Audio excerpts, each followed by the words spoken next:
Sénégal, bonjour, Ndeketeyo, Tchafangi Khamafabi Yakona. Au regard de ce que déclare le président du collectif des producteurs et exportateurs de la graine d'arachide dans Tribune quotidienne ce matin. Le journal du groupe des médias, en tout cas, de reprendre toute la vérité, émission dans laquelle s'est prononcé Habib Thiam Kopega. Pourquoi faire?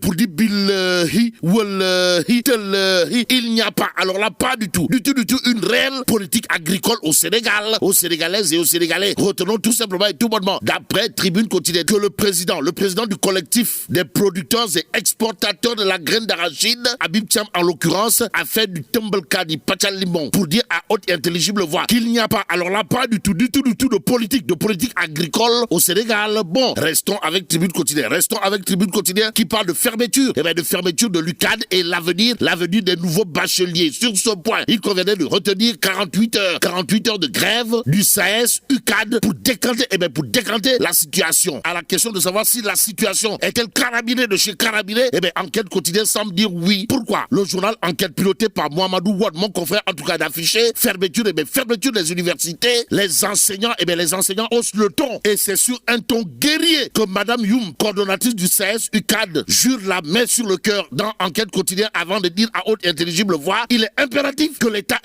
se redresse pour la reprise sans délai des enseignements en présentiel. Bon, restons avec Enquête quotidienne qui nous livre malgré les menaces de Cheikh Oumar Anne, le SAEMS, QSEMS reste intransigeant de chez intransigeant. D'où notre intérêt de prendre Sud Quotidien. Le journal en tout cas de révéler journée école morte du SAEMS et du QSEMS. Aujourd'hui, menace du ministère de l'Éducation nationale, grève du SAES. Revoilà la crise. Bon, le SAES maintient la pression sur les autorités. La grève de la section SAES diffère la reprise à l'UAM, informe Sud Quotidien. Le journal d'ajouter le mot d'ordre largement suivi à l'université Gaston Berger de Saint-Louis. C'est dans la capitale du Nord. Et pour ne pas perdre le Nord, les syndicalistes pour un plan d'urgence à l'UADB. Renseigne Sud Quotidien. Au quotidien Yor d'indiquer que ça sent le nez mais dans le tchaya de qui? Bon, pour l'instant, le quotidien Yor de révéler à sa une non-respect des accords et refus d'ouverture de l'UCAD, le QSEMS, le SAEMS et le SAES sur le pied de guerre. À la question de savoir s'il s'agit de guerre froide ou de guerre chaude, L'As quotidien pour l'instant d'indiquer menace contre les enseignants, les syndicalistes, cravache très dur, Cheikh Oumar Al-Fouti ou Anne, ou le Bog, sommes-nous tentés de dire. Que dire d'autre? Sinon ce que révèle 24 heures quotidien. À la une du journal, il est écrit moyen secondaire, enseignement supérieur, l'état d'urgence. Et pour comprendre l'urgence, il conviendrait de prendre le mandat quotidien. À la une du journal, on peut lire sauver l'année académique 2022-2023. L'UCAD veut racking taf et jolly sortir de 5 mois d'agonie. En attendant, ceux qui agonisent aujourd'hui d'après Tribune quotidien, c'est le système électoral. En tout cas, le journal du groupe des médias a ça une d'indiquer le président de la Sénat se rebiffe, le bif Nyouk électoral en téléchargement. Voilà l'interrogation qui barre la une de Tribune quotidienne ce matin. Dans le journal du groupe des médias, on peut lire les actes que le régime est en train de poser sont troublants. Bon, le régime est plus dans les dispositions de rouler l'opposition dans la farine pour pérenniser son règne, souligne également Tribune quotidienne ce matin. Ce matin, le journal du groupe des médias, en tout cas de noter que ça sent une histoire de combine beurrée entre la Sénat et entre autres structures destinées à organiser les élections au Sénégal, aux Sénégalaises et aux Sénégalais. Retenons également l'autre information dans Tribune quotidien. De quoi s'agit-il?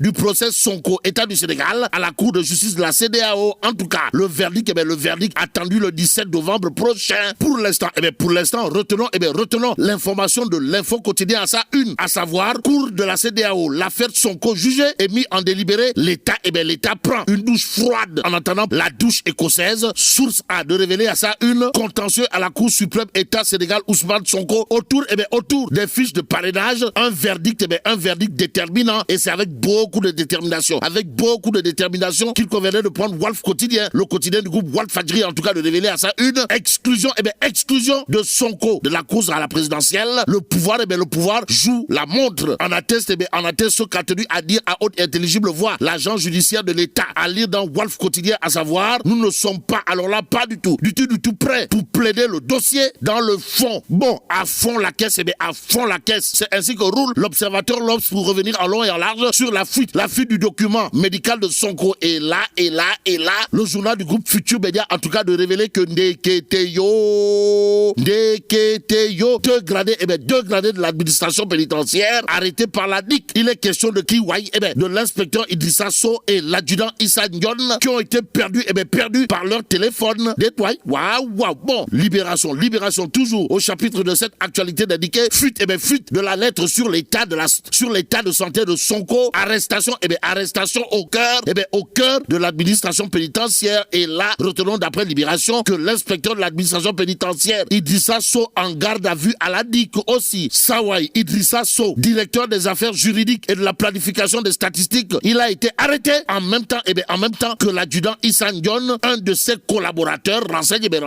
Libération ce matin, le point actu de s'intéresser à ce qu'a dit à haute intelligible voix Mamadou Diop Decroix, secrétaire général de PADS, à savoir le futur président. Le futur président devra être un chef qui ramène la confiance n'excluant pas le contrôle, l'exclusif de retenir et faire retenir ce qu'il a l'air de retenir de l'actualité politique dans le Fouladou. De quoi s'agit-il, de week-end politique à plein succès dans le sud du pays. En tout cas, l'ouragan Doura Baldé secoue le Fouladou. Voilà le titre de l'exclusif ce matin. Il convenait de retenir d'après le journal que Sawai, monsieur le DG de la LONASE, engrange de gros succès pour la victoire de Amadouba, candidat de Benno Bokk Yakaar au premier tour, précise l'exclusif. Le journal, en tout cas, d'indiquer que Sawai Doura Baldé a décimé des partis comme Pastef les Patriotes, Gubsobop et la coalition pour un Sénégal nouveau au profit de Benno Bokk Yakaar. En d'autres termes, le nouvel homme très très fort de la zone sud, plus précisément du Fouladou. Au plan politique, si on en croit l'exclusif quotidien, c'est Doura Baldé. Et c'est Doura Baldé, ce qui nous permet de prendre le quotidien pour terminer. Le journal de révéler, lutte contre l'immigration, Macky fait des vagues. Bon, Sawai Nyangal National Universel Mondial interpelle le SEMGA et les FDS sur le nombre de départs, et pour éviter qu'il soit question d'une histoire de départ ou gaidé. Arrivé mousse, mais là t'es dong de Allah. Bon, que Dieu préserve Sénégal.